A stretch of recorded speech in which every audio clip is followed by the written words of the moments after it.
Новата коалицијска постава на СДСМ и моменталните пријатели е пластелинска и таа ќе нема дол век на трајање. Тоа е обид Заев уште неколку недели да си го продолжи политичкиот век. Пластелин коалиција, реков, ова коалиција е само неколку недели да биде продолжен политичкиот век на трајање на неколкумина од врхушката на СДСМ и обид, последен обид во режија на Зоран Заев да се доуништи и она што нешто е останато и што вреди ова нашата татковина Македонија. Така што жалам што ќе мора да бидеме сведоци уште некоја недела на ова што ќе ни го приреди Зоран Заев и СДСМ, но ние ќе се бориме со сите демократски алаки кои што ни стојат на располагање, час поскоро да издействуваме предвремени парламентарни избори. Токму и поради ова, Мицковски смета дека во новата коалиција здрава карика нема и се е крајно неизвестно. Таму нема силна карика, таму се сите слаби.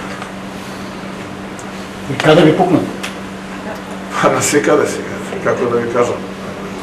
Таму кога би имало силна карика, би рекол и тука сигурно нема да пукнат. Во однос на прашањето дали евентуалното кревање на бугарското вето за пристапните преговори со Европската Унија на оваа влада може да ја обезбеди стабилност, Мицковски изјави. Векот на нова влада зависи од тоа колку побрзо ќе се вразума дека тие во суштина се нефункционални. Бидејќи се нефункционални и фрустрацијата во оваа коалиција која што ја гледаме е огромна и тоа го гледаме преку позициите кои што чинителите на оваа коалиција ги рефлектираат во јавноста.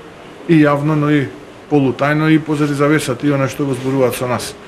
Така што брзи избори час поскоро се решение за да и државата и граѓаните излезат од оваа криза.